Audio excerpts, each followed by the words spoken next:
बिस्मिल्लाहिर्रहमानिर्रहीम। एक न्यूज आई है कि आयरलैंड, स्पेन और नॉर्वे फलस्तीन को एक कंट्री तस्लीम करने जा रहे हैं। तो ये खबरों में ही है, यहाँ से सवाल बन सकते हैं। आज का करंट अफेयर यही हम डिस्कस करेंगे। कौन कौन से मुल्क है बेटा? नॉर्वे आपको बताया, जहाँ पे नोबेल पीस प्राइज दिया जाता है। अस्लो इसका जो है ना मशहूर सिटी भी है और कैपिटल भी है। इसी तरह से आयरलैंड, अगेन यूरोप का एक कंट्री। और उसके बाद हमारे पास स्पेन। स्पेन में आपको पता मुसलमानों की भी हुकूमत रही है बड़े देर तक। तो इस तरह से जो है ना ये तीन बड़े मुल्क हैं यूरोप के, जो जिन्होंने कहा है कि हम 28 तारीख को, डेट याद रखनी है आपने, 28 मई को ऑफिशियली रिकॉग्नाइज कर लेंगे फलस्तीन को एक रियासत। इसका अब फायदा क्या होगा या ये क्यों इसे रिकॉग्नाइज करने जा रहे हैं? देखें, आपको पता है कि इसराइल गजा में फलस्तीन का जो वेस्ट बैंक है वहां पे अक्सर बमबारी करता है, उन्हें मारता रहता है। फलस्तीनियों की ये सरजमीन थी जहाँ पे एक ये रियासत बनाई गई। इसराइल 1948 में अमेरिका के आशीर्वाद से, बरतानिया और फ्रांस के आशीर्वाद से, ये तीन मुल्क थे जो इसके पीछे थे। अब वो बना दी गई। जो फलस्तीनी थे उन्हें बेघर कर दिया गया। उनका जो कंट्री था उसे यूएनओ की मेंबरशिप भी नहीं दी गई।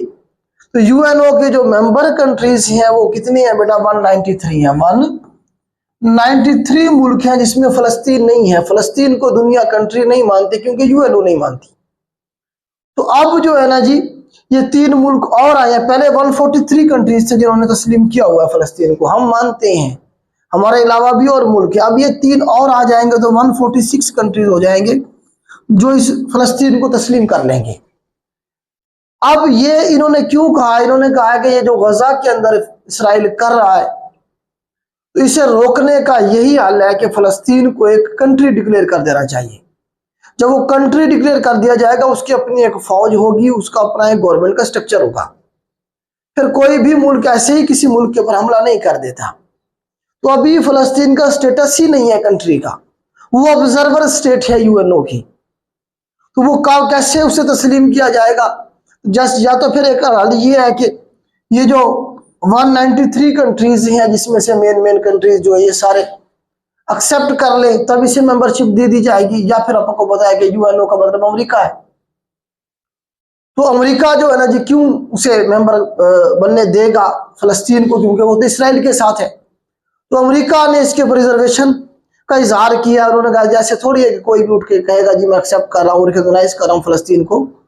ऐसे नहीं होगा, निगोसिएशन होगी, बातचीत होगी, उसके बाद सोचा जा सकता है। क्योंकि इसराइल के पीछे कौन खड़ा है? अमेरिका खड़ा है। मिडल ईस्ट को जो है ना जी तबाह बर्बाद करने में उसका जो है ना मेन रोल है इसराइल का। इसराइल में आपको पता है इसराइल के पीछे अमेरिका खड़ा है। तो अब यहाँ से सवाल कौन कौन से बन सकते हैं? तो ये तीन मुल्क याद रखिएगा। कौन सी डेट को एक्सेप्ट करने जा रहे हैं? 28 मई को। कितने अभी तक कितने मुल्कों ने रिकॉग्नाइज कर लिया? 146 हो जाएंगे। 143 पहले थे, तीन अभी आ गए हैं।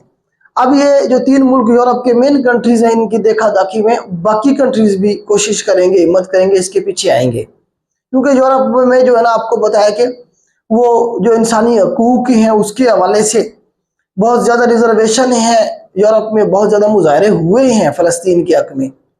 अमेरिका में मुजाहरे हुए, इतने हमारे मुल्क में नहीं। आपको पता है हमारे मुल्क में तो जो है ना, चले मैं आगे चलता हूँ। इसी तरह से आप देखेंगे इसराइल, यूएनओ के जो मेंबर कंट्रीज हैं जिन्होंने इसराइल को तस्लीम किया हुआ, ये सवाल बन सकता है। 165 मुल्क हैं जिन्होंने इसराइल को तस्लीम किया हुआ है। इसी तरह से आप देखें इसमें यूएनओ का मेंबर बना था 21 मई को। 21 मई को जो है ना ये मेंबर बना था इसराइल।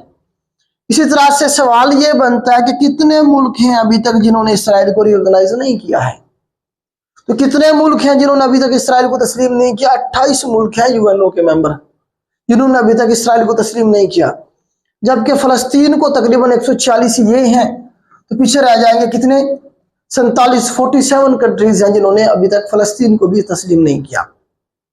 असल में ये जो कंट्रीज चाह रहे हैं जिन्होंने तस्लीम किया, वो चाहते हैं 2 स्टेट सोल्यूशन। ये जो जमीन ही है बेसिकली ये फलस्तीनियों की थी। यहाँ पे एक रियासत बनाई गई इसराइल, अमेरिका ने, फ्रांस ने और बरतानिया ने मिलकर 1948 में। लेकिन चले बन गई। अब वो रिवर्स नहीं हो सकती क्योंकि उसमें रिवर्स करने के लिए जो मुस्लिम उम्मा है या जो लोग हैं, ताकतें हैं, वो चाह ही नहीं रही हैं। वो चाहती है कि यहाँ इसराइल रहे। कम से कम वहां के जो लोग हैं उन्हें तो एक अलग रियासत का हक दे दे, उनके ऊपर मजीद जुल्म तो ना किए जाए। तो टू स्टेट सोल्यूशन है जिसके ऊपर इसे यूएनओ भी तस्लीम करती है और मैक्सिमम कंट्रीज इसे सपोर्ट करती हैं, सिवाय अमेरिका, फ्रांस और ये 2-4 मुल्कों के अलावा। पाकिस्तान भी टू स्टेट सोल्यूशन जो है इसका मसला फलस्तीन का उसे ही मानता है। जिना साहब ने भी जो है ना इसी को आप कहने के कहा था, पहले तो उन्होंने कहा था कि हम नहीं मानते हैं, फिर जो है ना कहा जाता है कि जो पाकिस्तान की मतलब नजरिया या पाकिस्तान की जो आप कहने के फॉरेन पॉलिसी का हिस्सा है वो ये कि हम 2 रियासतें चाहते हैं कि फलस्तीनियों को फलस्तीनियों का मुल्क मिल जाए, इसराइलियों को इसराइलियों का मुल्क मिल जाए और यहाँ अमन हो जाए। तो यही मतलब इसका हल है, इसके अलावा कोई और सोल्यूशन है ही नहीं इस मसले का। तो इसीलिए दुनिया अब कोशिश कर रही है कि ये जो जंग बंदी है ये हो जाए और टू स्टेट सोल्यूशन की तरफ चला जाए दुनिया। तो इस तरह से इस रीजन में अमन हो सकता है।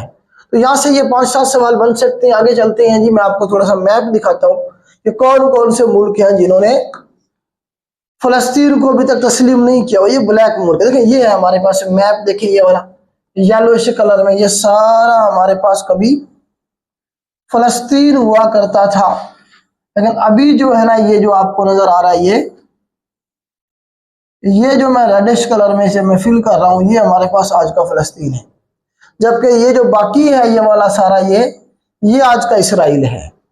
तो ये गजा है, ये हमारे पास क्या है जी, गजा है। तो गजा में आजकल बमबारी कर रहा है, इसराइल मार रहा है मुसलमानों को, यहाँ से निकाल रहा है। ये इजिप्ट लगता है नीचे की तरफ, यहीं पे रफा का बॉर्डर, रफा का बॉर्डर कभी आपने सुना होगा, जहां पे फलस्तीनियों को धकेला गया, वहां पे बमबारी शुरू की हुई है इसराइल ने। तो इस तरह से ये मैप है। तो ये बेटा ब्लैक कलर में जो कंट्रीज हैं इन्होंने तस्लीम नहीं किया अभी तक फलस्तीन को। ये आपका ऑस्ट्रेलिया है, ये जापान है, आपको पता है अमेरिका, इसका मतलब ये म्यांमार है, इसने भी नहीं किया हुआ। ये हमारे पास फिनलैंड है, इसने भी इस फलस्तीन को तस्लीम नहीं किया। ये बरतानिया है, बरतानिया ने नहीं किया, फ्रांस ने, जर्मनी ने, इटली ने, ग्रीस ने, ये वो मुल्क है जिन्होंने ब्लैक कलर में इन्होंने तस्लीम नहीं किया अभी तक फलस्तीन को। यहाँ देखें ये हमारे पास जो है ना ग्रीनलैंड है, डेनमार्क का हिस्सा, तो डेनमार्क ने भी नहीं किया हुआ। ये कनाडा है, कनाडा ने भी तस्लीम नहीं किया हुआ। इसी तरह से ये हमारे पास यूएसए अमेरिका है, इसने भी तस्लीम नहीं किया। ये पनामा है छोटा सा, इसने भी तस्लीम नहीं किया हुआ। तो ये कुछ कंट्रीज हैं तकरीबन 47 के करीब, 47 के करीब, जिन्होंने अभी तक फलस्तीन को तस्लीम नहीं किया एक कंट्री के तौर पे। बाकी तकरीबन 140 मुल्क हो जाएंगे। ये देखें, ये हमारे पास नॉर्वे है, ये हमारे पास आयरलैंड है ग्रीन कलर में, ये हमारे पास स्पेन है। ये जो ग्रीन कलर में है ये तीनों मुल्क अब तस्लीम करने जा रहे हैं। जब ये करेंगे तो इसके अलावा बाकी भी जो छोटे छोटे कंट्रीज हैं वो तस्लीम करेंगे, और एक उम्मीद पैदा हुई है कि शायद इस मसले का हल निकाला जा सके, शायद दुनिया इसके टू स्टेट सोल्यूशन की तरफ चली जाए। तो ये मेरा आज का टॉपिक था, उम्मीद करता हूँ मैं आपको क्लियर कर पाया हूँ। हमारा लेक्चर इस तरह से आपकी हेल्प कर रहा हो तो अपने दोस्तों के साथ जरूर शेयर किया करें। आज के लिए इतना ही, अल्लाह हाफ़िज़।